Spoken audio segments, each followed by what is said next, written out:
The wind howled across the fields of the north, sharp and merciless as always. Snow clung to the stone towers of Winterfell, burying its battlements in white silence. For centuries, this had been a stronghold of honor, loyalty, and the unbroken will of the Starks. Daenerys Targaryen hovered above it now. Atop Drogon, the last true dragon, with her silver hair whipped by the cold wind and her eyes colder still. She didn't feel the cold anymore.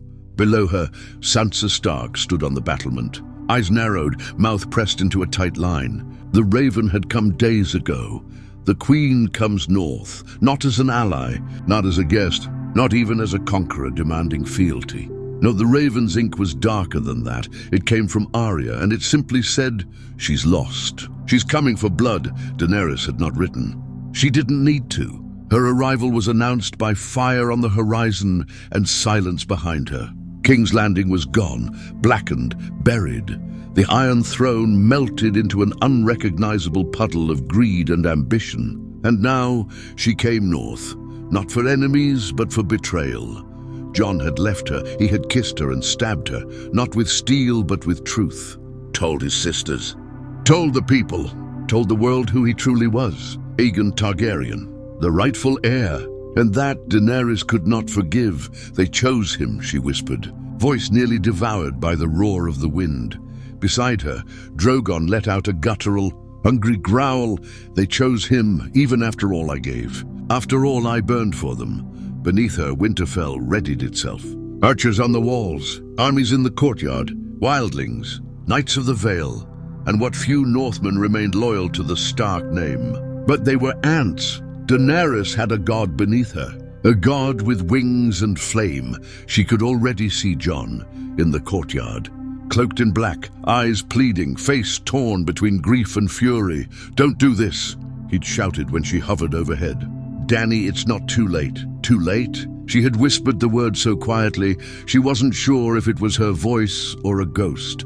She had crossed oceans, freed cities, burned tyrants, given everything, and they still looked at her with fear. Sansa's voice echoed in her mind. "She's not one of us.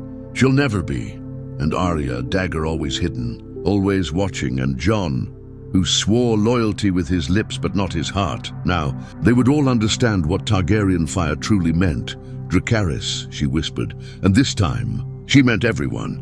Drogon roared and the world split open. A river of fire fell from the sky, cascading down on Winterfell like the wrath of old gods. Stone cracked. Wood exploded. Screams pierced the snow-thick air.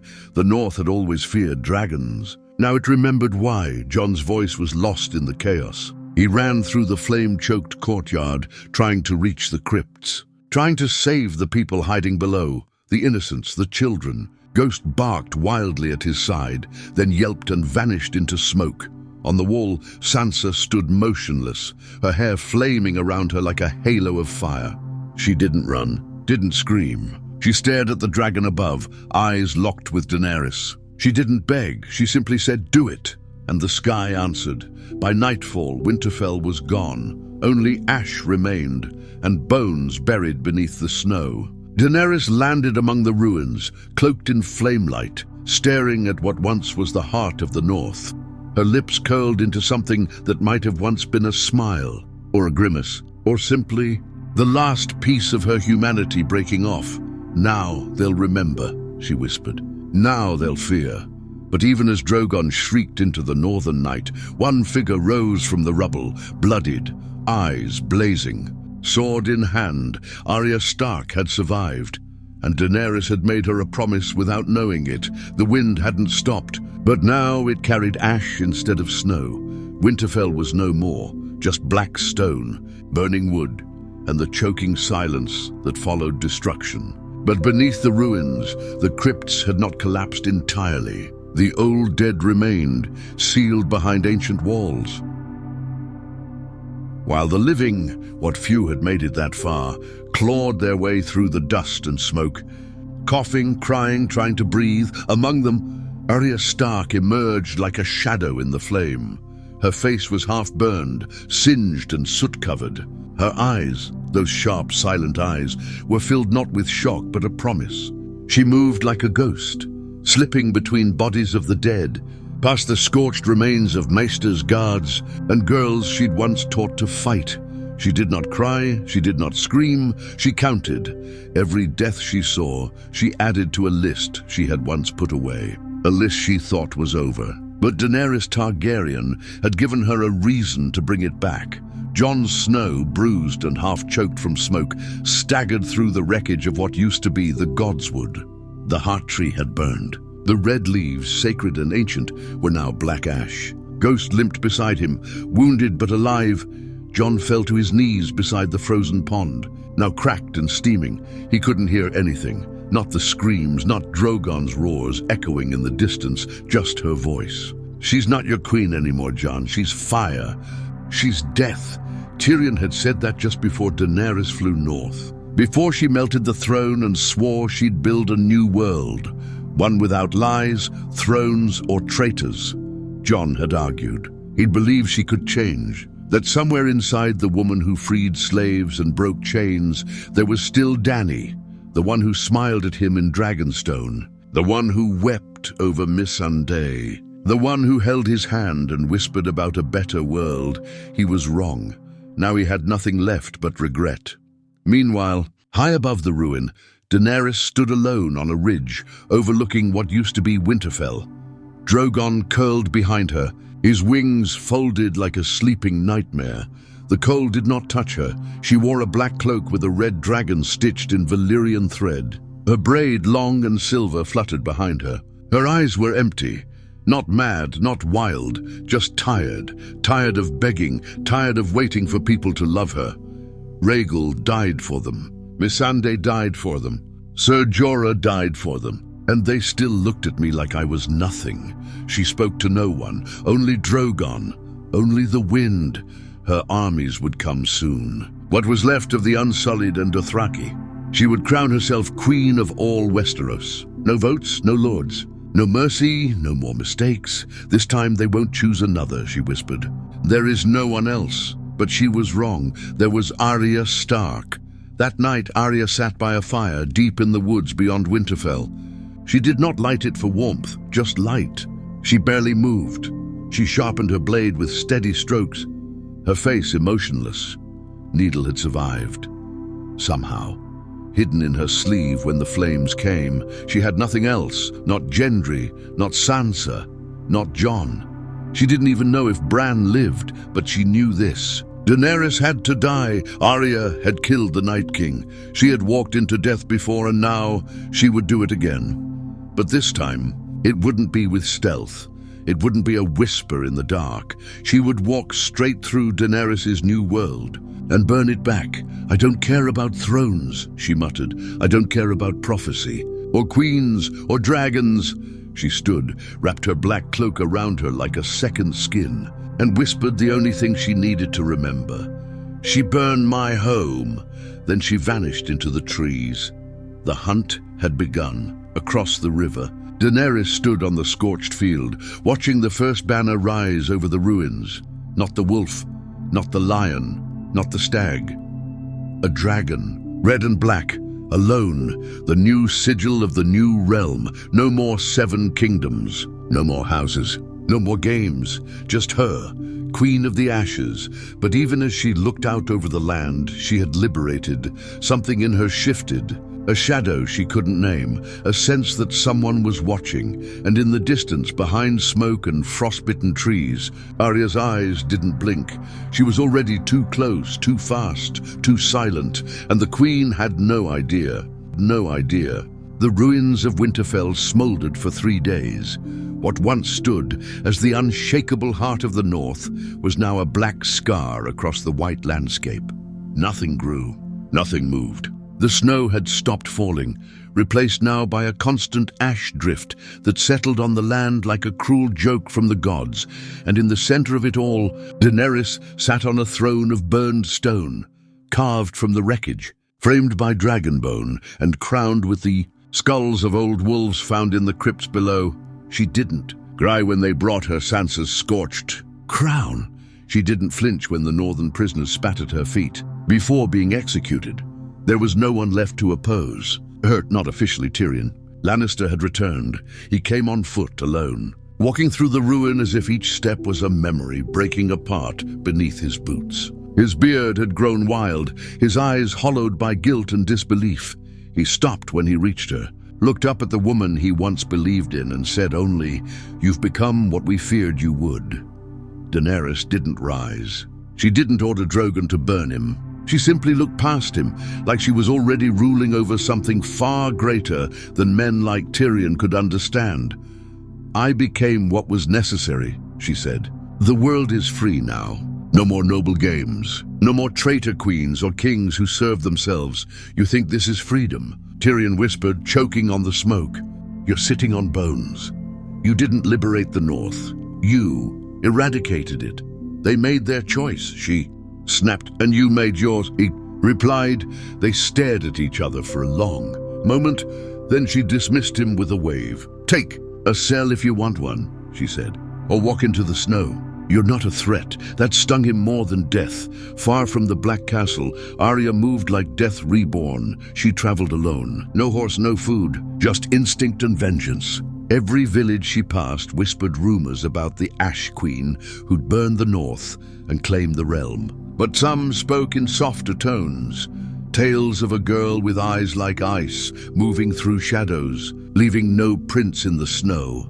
She wasn't hiding. She wanted the Queen to know. In one outpost of Unsullied guarding the King's Road, Arya didn't sneak through. She walked straight into their camp. By the time anyone realized what was happening, 5 soldiers were dead, their throats cut with such precision they never made a sound. One man survived, with a knife pressed to his eye. "Where is she?" Arya whispered. He trembled, stuttered the words. "Winterfell. She calls it Queen's Rest now." Arya left him alive, barely. She wanted him to tell the others. "I'm coming." Back at Winterfell, or what was now Queen's Rest, Jon stood in silence, watching the last of the bodies be pulled from the rubble. He couldn't speak, couldn't move. The bodies were children. Some of them he had known by name. He clenched his fists until blood ran from his palms.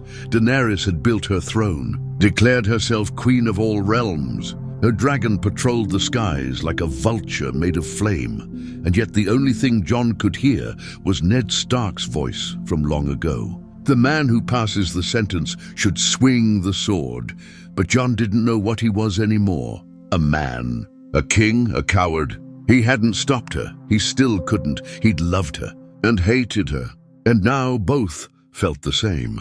He turned to Tyrion, who now sat in chains in the cell beneath the great hall. The dwarf's eyes were bloodshot, his soul emptied out into the stones. "She's going to burn the veil next," Tyrion said, no emotion left in him. "Then the Iron Islands. She wants to break everything." Jon looked down. "I know. Then what are you going to do?" Jon didn't answer, because he didn't know.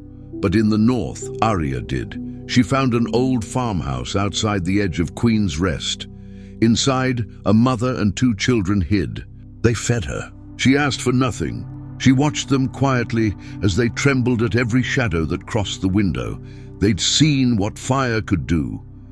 Before she left, the mother said, "Are you going to kill the Queen?" Arya looked at the little girl beside her, holding a charred doll. Then she said, calmly, "Yes." Daenerys awoke that night in a cold sweat. Drogon stirred beside the castle, uneasy. She stepped to the broken window of her black stone tower, and for the first time, she felt watched, not by the people, not by gods, but by death itself. She looked out into the snow-covered woods and whispered, "Arya." The game had ended, but the war was just beginning. The air in Queen's Rest was thick with smoke and silence. There were no children playing in the yards, no laughter in the great hall, no music. Only the sound of boots on stone and the constant flap of Targaryen banners above what once was the House of Stark. The North had become a kingdom of fear. Every villager who had survived Winterfell's burning was either shipped to labor camps rebuilding roads or forced into silence. Dissent was not tolerated. Mercy was not requested. And watching it all from the broken remnants of a watchtower was Arya Stark. She had gotten in days ago. No disguise this time, no borrowed faces. Just shadow, silence, and the fireproof calm of someone who had walked through hell and come out colder. She knew the castle better than any soldier guarding it. She moved through collapsed tunnels and servant halls, memorizing patrols' faces, weaknesses. Daenerys had fortified it with Unsullied and Dothraki, loyal to death. But loyalty didn't stop a blade in the night, and dragons couldn't see through stone. All Arya needed was one night, one opening, one breath, and she would end this reign. Far above the walls, in what was once Sansa's chamber, Daenerys sat alone at a table filled with maps and bones. Her new banners were soaked in blood, black silk with the red. Three-headed dragons snarling against the grey sky. She traced her fingers across the north on the map. No more kingdoms, no more separate rulers. Just one empire, one queen. Her Jon had refused her again. She'd given him a place beside her throne, a chance to rule with her. But he turned away, shame and silence in his eyes. He wasn't just rejecting her, he was choosing them again. The same people who spat on her, who doubted her, who whispered behind her back while she gave them everything. You should have let him burn, she muttered to herself. Should have let Drogon turn him to ash. But her voice trembled as she said it, because she didn't mean it, not completely. In the dungeons below the keep, Tyrion coughed through the dust, still chained, still watching the world collapse from his cage. But his ears worked, and his thoughts were sharp as ever.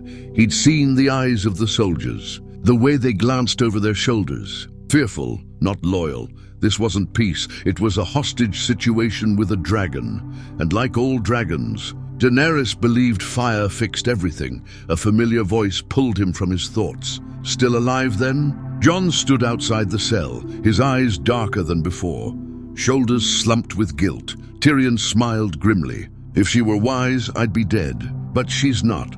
She's arrogant and angry. That's a very dangerous combination in a ruler, especially one with wings. Jon didn't answer. He just stared at the floor, then finally whispered, "She's going to march on the Vale, then the Riverlands. It won't stop." "No," Tyrion said. "It won't, not unless someone stops her." Jon didn't flinch, didn't move. But Tyrion's voice lowered, cutting through the smoke between them. "You know what has to be done." Jon's jaw clenched. "Don't ask me that. I'm not," Tyrion said. "I'm just reminding you. Your family is already gone. Don't let the rest of the world follow."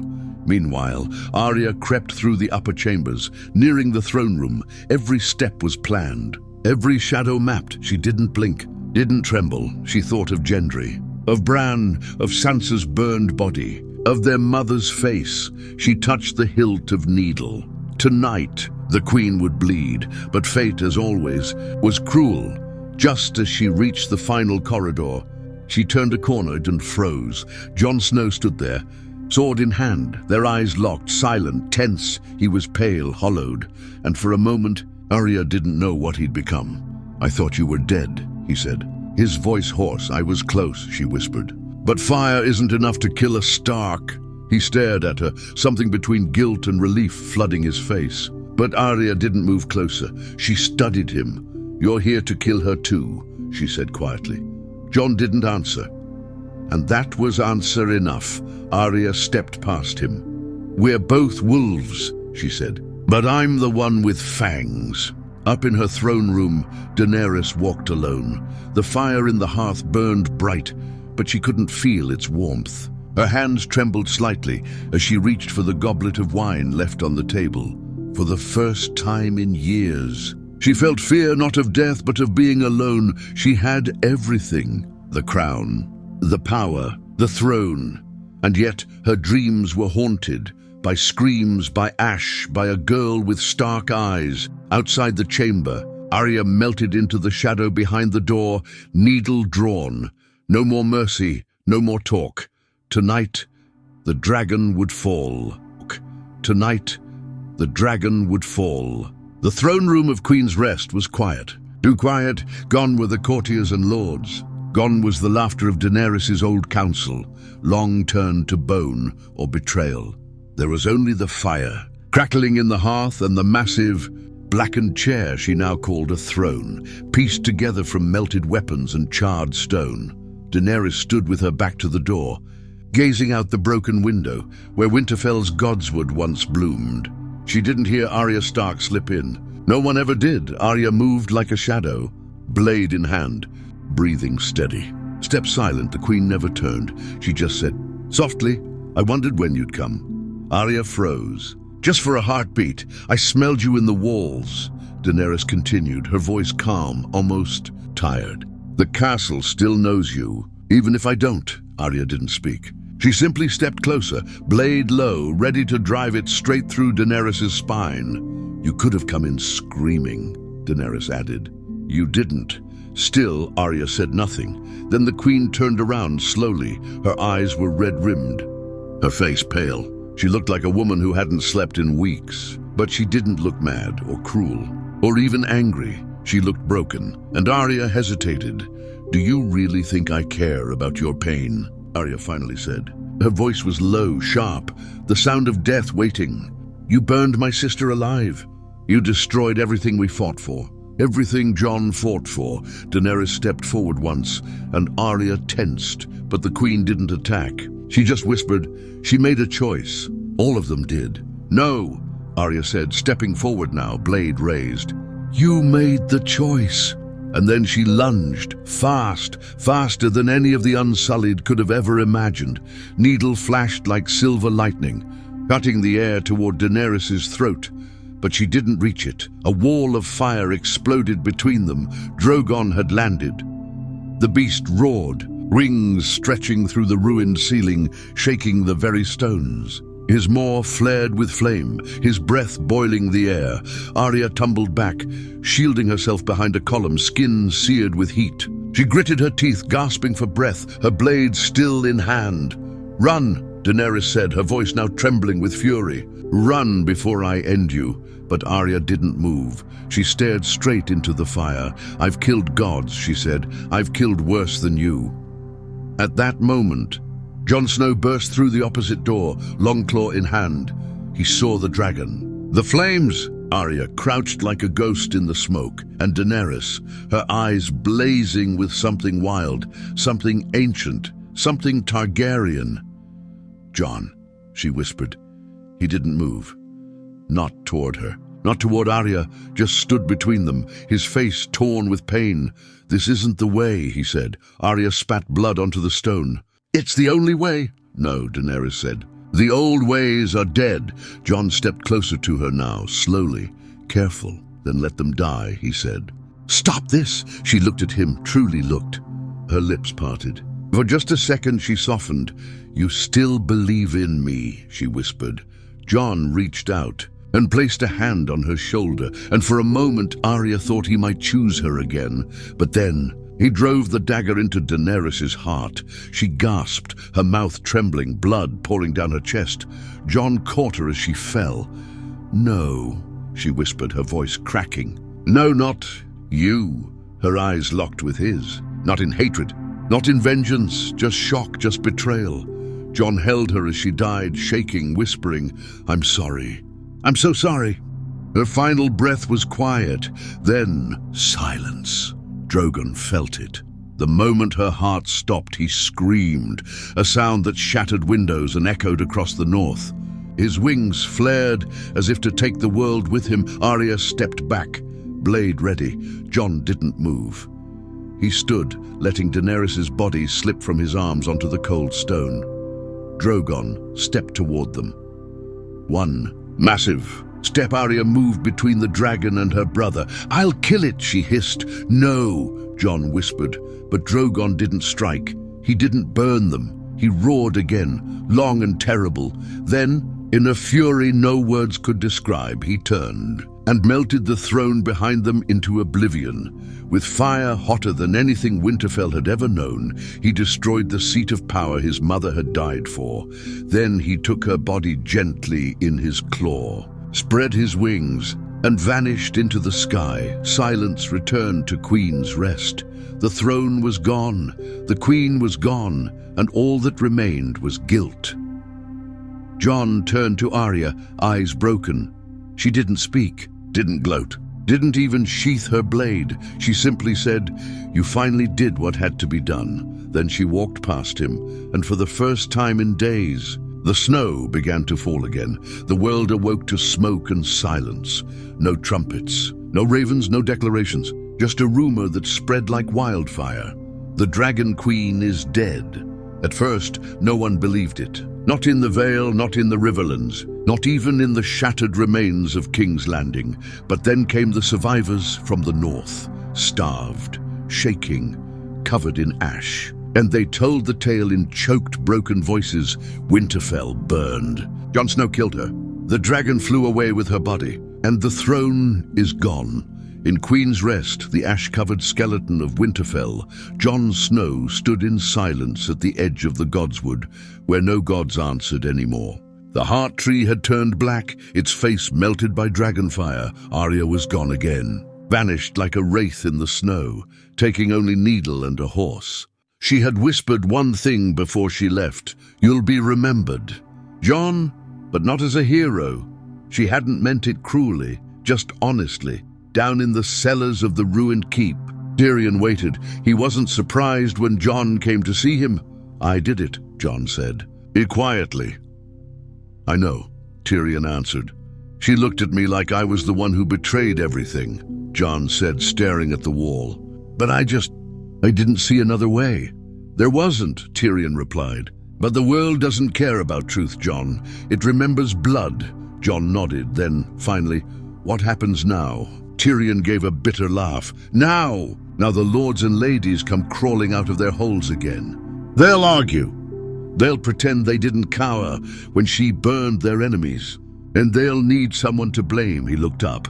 "And that someone is you."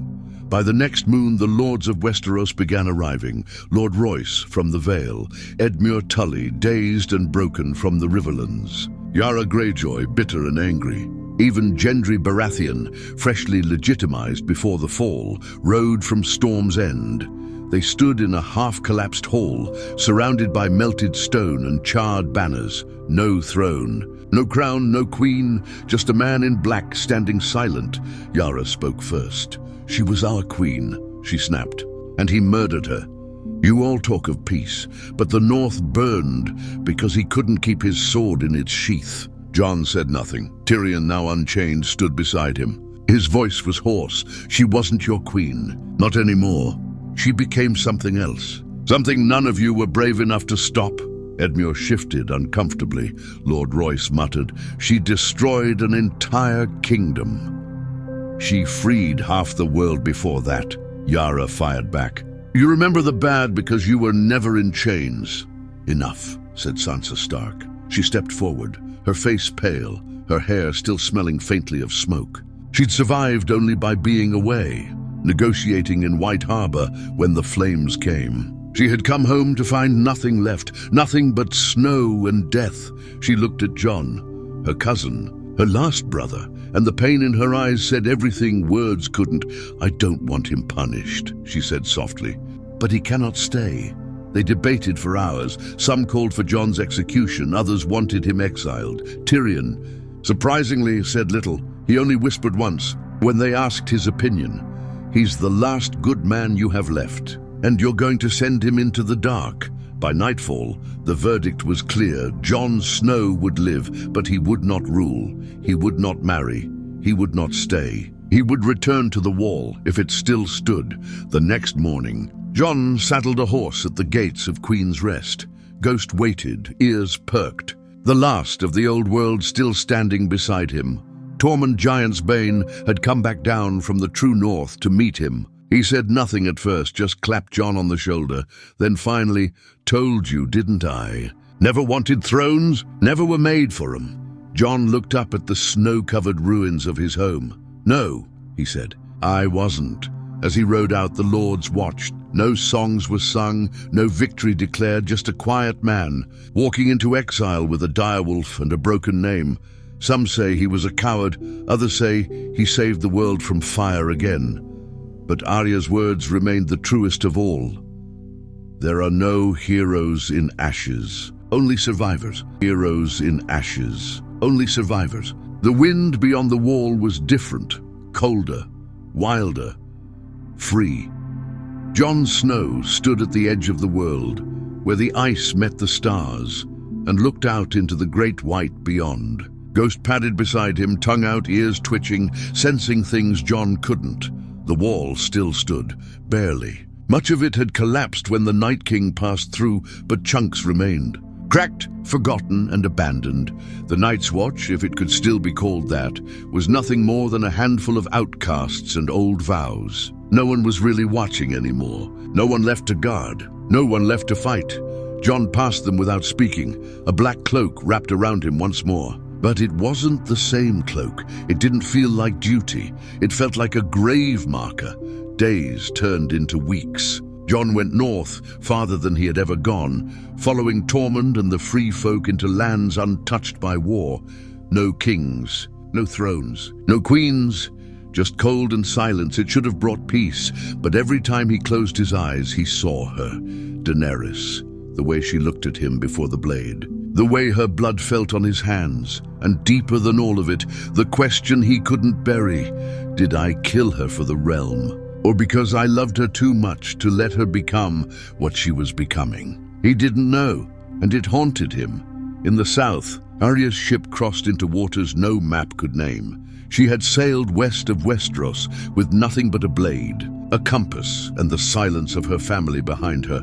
No letters, no plans, no destination, just the need to go somewhere untouched by blood. A place not written in prophecy. She watched the sun set over endless waves and whispered names she refused to forget. Sansa, Jon, Bran, mother, father. They weren't prayers, they were vows. Wherever she landed, she would make sure the world remembered the cost of peace.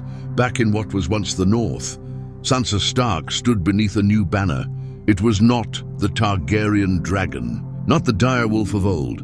This one was stitched by survivors, soaked in the ash of the past, a white wolf on a black field standing in fire. Not fleeing from it, she was crowned queen in the north by what remained of her people. No fanfare, no armies, just hands on hearts and eyes full of grief. She ruled not from Winterfell, but from the rebuilt halls of White Harbor until her home could be reclaimed, stone by stone.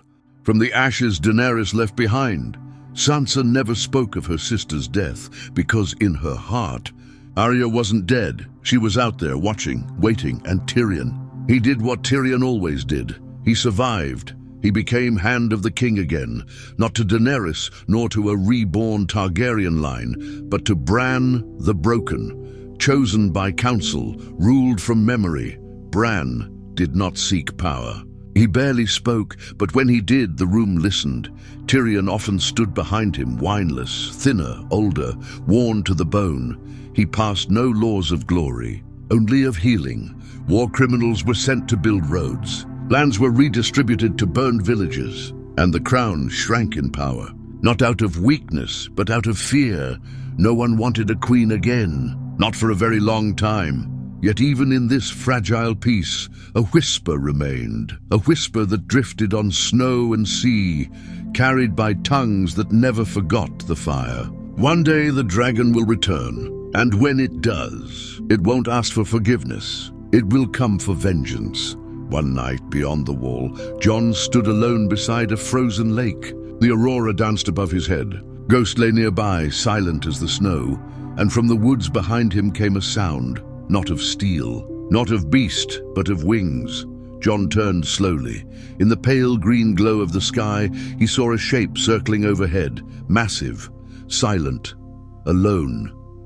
Drogon. He had found his way north, to the place where no fire could survive, carrying something in his claws, or someone. Jon fell to his knees, eyes wide. The beast did not descend, it simply passed overhead and vanished into the clouds. Jon whispered her name, not in prayer, not in fear, but in acceptance. Dany. And just like that, the cold swallowed him again, but this time he smiled, just slightly, because even ashes carry seeds. Years passed. The kingdoms healed, in their own broken way. The scars left by the Dragon Queen faded into whispers, then into myths, and eventually into something close to legend. They called it the Ash Winter. the season when fire consumed the north, when Winterfell fell not to White Walkers, but to a dragon's wrath. Children grew up afraid of flames. Mothers told stories of the Silver Queen who ruled the skies. Some called her a tyrant, others a martyr. Most had never seen her, but all knew her name. Daenerys Stormborn, the last dragon. And somewhere deep beyond the wall, Jon Snow watched the seasons turn. The free folk had built a life, small villages, real homes. The forest gave, and they took only what they needed. No crowns, no thrones. No lies. Jon never returned south, not once. He never wrote, never asked for forgiveness, and never called himself king. He simply became what the realm had never allowed him to be. A man, but the past, it always returns. And one morning, as the wind howled over the ice, he found himself standing once more beside that frozen lake.